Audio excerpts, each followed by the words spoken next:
आदरणीय प्रधानमंत्री जी के प्रति आभार व्यक्त करते हुए केंद्रीय शहरी विकास एवं आवासन मंत्री माननीय मनोहर लाल खट्टर जी को इस योजना के साथ जुड़ने के लिए और अपना योग्य मार्गदर्शन प्रदान करने के लिए उत्तर प्रदेश वासियों की ओर से हृदय से मैं उनका धन्यवाद करता हूं। हमारी हार्दिक इच्छा थी कि माननीय मंत्री जी लखनऊ में स्वयं पधार करके प्रत्यक्ष रूप से अपना आशीर्वाद उत्तर प्रदेश के लाभार्थियों को प्रदान करते, लेकिन अपनी आवश्यक व्यस्तता के कारण वे प्रत्यक्ष रूप से हमारे बीच में नहीं, लेकिन वर्चुअल रूप से उन्होंने अपना सानिध्य हम सबको यहां पे प्रदान किया है। माननीय मनोहर लाल जी भारतीय राजनीति के एक वरिष्ठ राजनेता हैं। उन्होंने अपना पूरा जीवन राष्ट्र और धर्म के लिए समर्पित किया है। प्रधानमंत्री मोदी जी के ही तरह उनके लिए पूरा देश ही अपना परिवार है।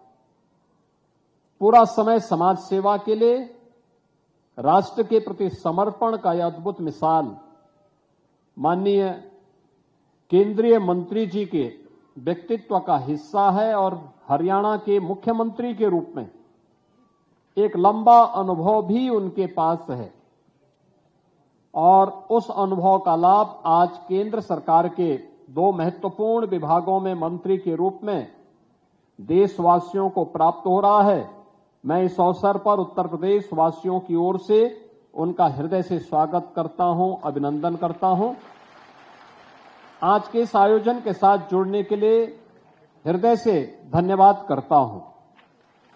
मैं इस अवसर पर उत्तर प्रदेश के उन 2 लाख से अधिक लाभार्थियों को, जिन्हें आज प्रधानमंत्री आवास योजना की एक किस्त आवंटित हो रही है, जिसमें अवमुक्त धनराशि है 2094 करोड़ 21 लाख की, और इनमें 2,09,421 लाभार्थी आज प्रधानमंत्री आवास योजना से लाभान्वित हुए हैं। मैं आपको बताना चाहूंगा कि जहां जिन जनपदों की सर्वाधिक संख्या है, उनमें गाजियाबाद के 8,937, बदायूं के 4,521, बिजनौर के 5,581, बरेली के 8,693, अलीगढ़ के 5,382, आगरा के 3,828, फर्रुखाबाद के 3,236,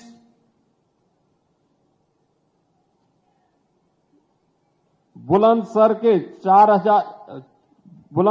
3,567, देवरिया के 4,142, अयोध्या के 4,697,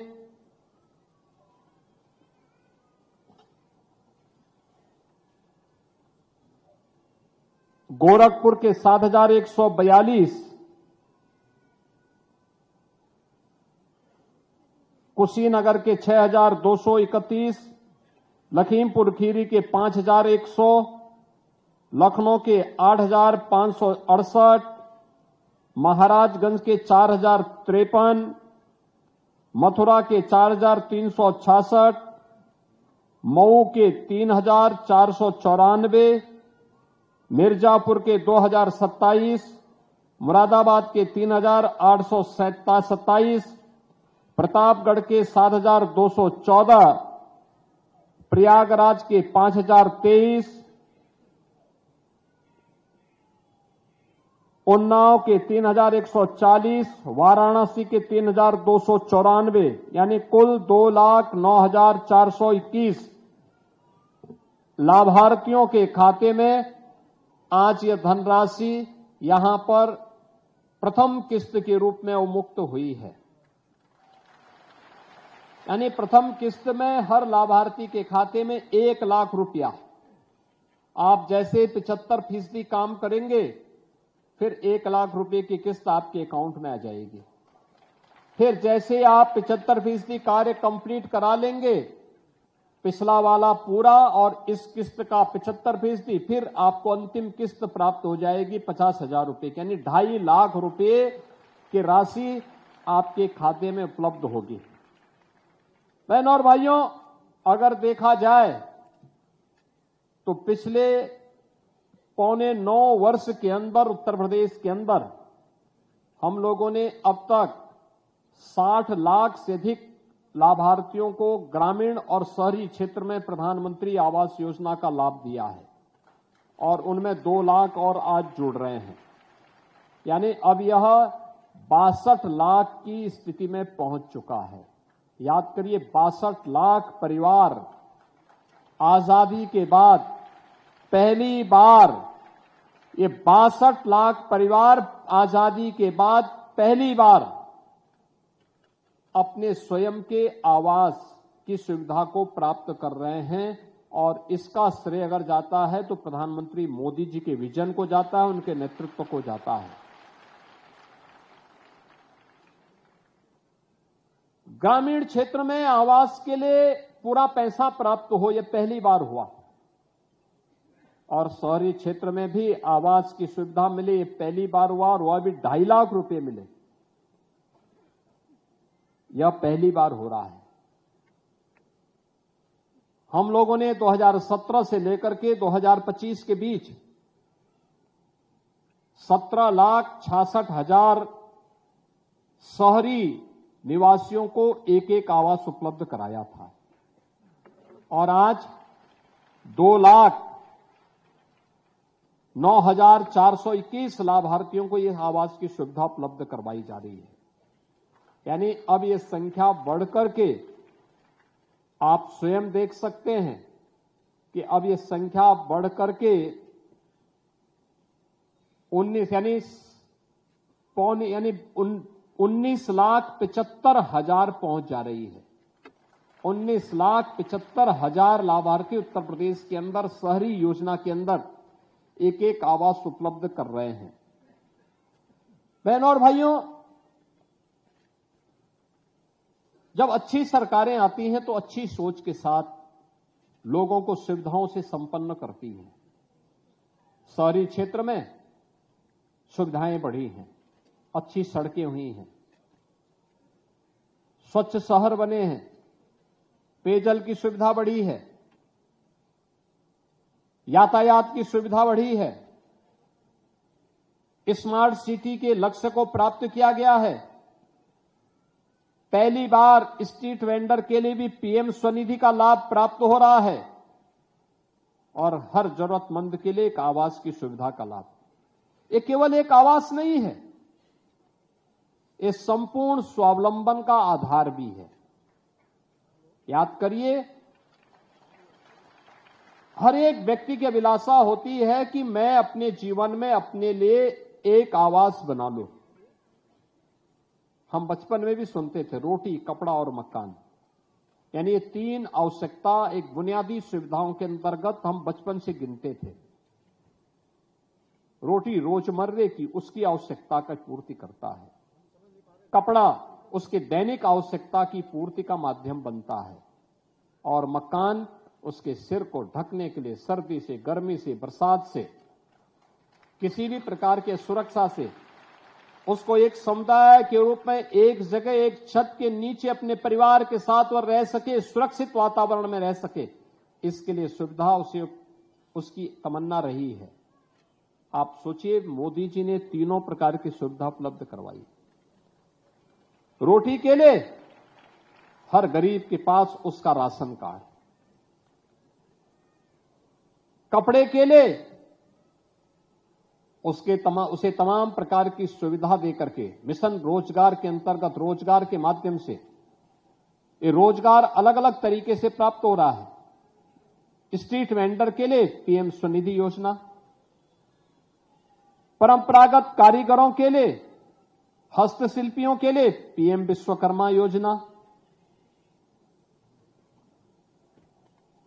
जो नौजवान पढ़ा लिखा है उसके लिए स्वयं का पीएम स्टार्टअप की योजना, पीएम स्टैंडअप की योजना,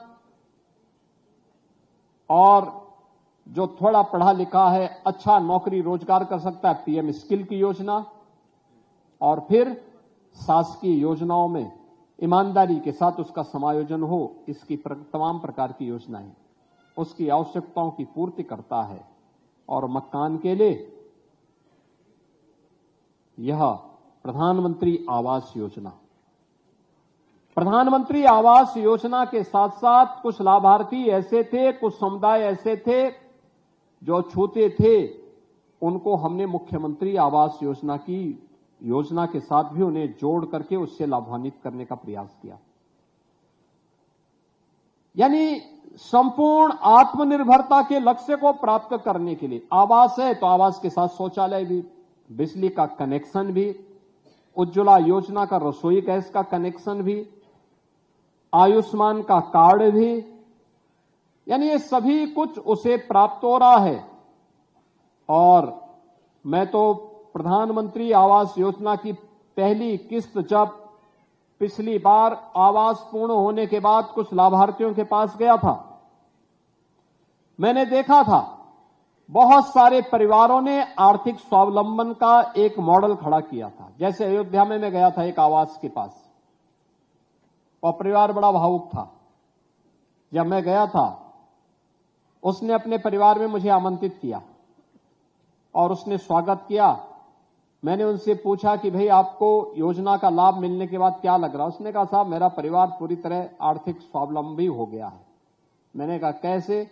उन्होंने कहा मेरे पास आवास बनाने की मेरी इच्छा थी, लेकिन मेरे पास पहले अपना आवास नहीं था, तो मैंने थोड़ी थोड़ी पूंजी इकट्ठी की थी। पूंजी इकट्ठी हो गई, लेकिन इतना नहीं था कि मैं आवास बना सकूं। जैसे मेरा चयन प्रधानमंत्री आवास योजना में हुआ और इस योजना से मैंने आवास बनाया, तो जो मेरे पास पूंजी थी, मैंने इसके लिए अपने लड़के के लिए कारोबार करने के लिए एक ई रिक्शा उसके लिए खरीद लिया।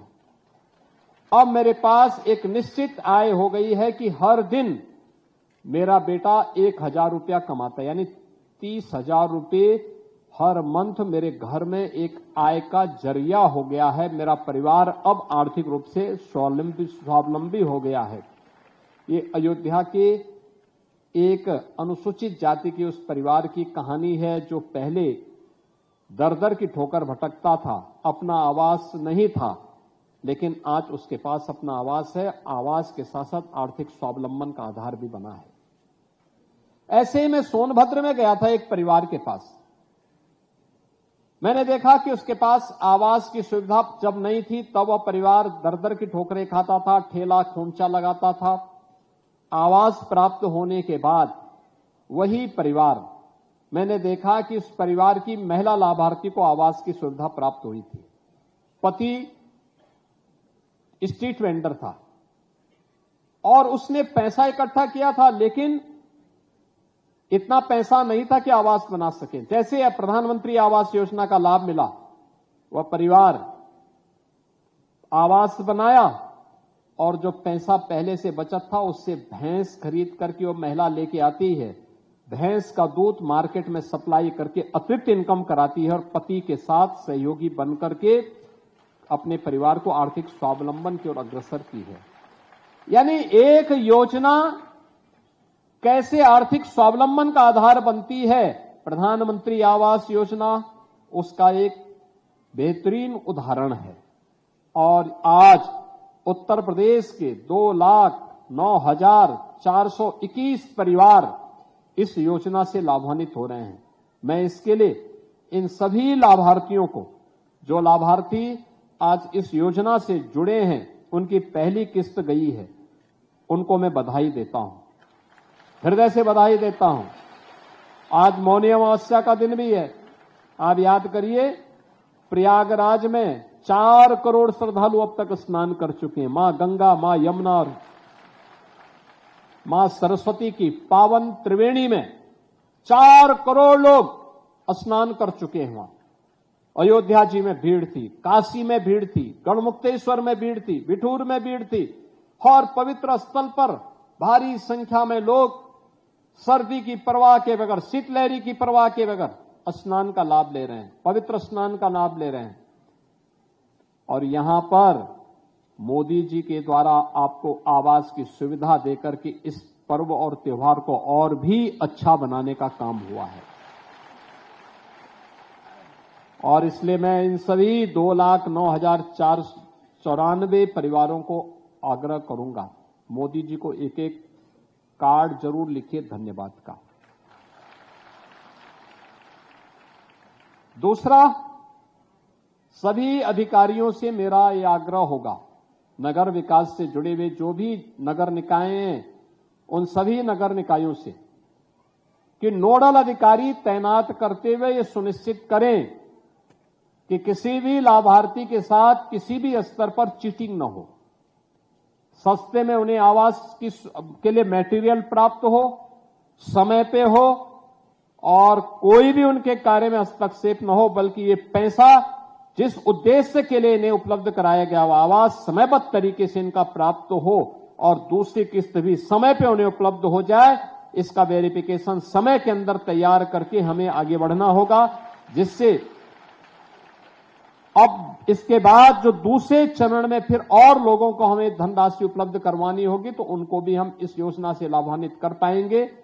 आज हमारे शहर स्मार्ट सिटी के लक्ष्य को प्राप्त कर रहे हैं, नए नए नगर निकाय बन रहे हैं, नए नए शहर बन रहे हैं, हर प्रकार की सुविधाओं का लाभ मिल रहा है और स्वच्छ भारत मिशन ने तो स्वच्छता की एक नई क्रांति लाई है।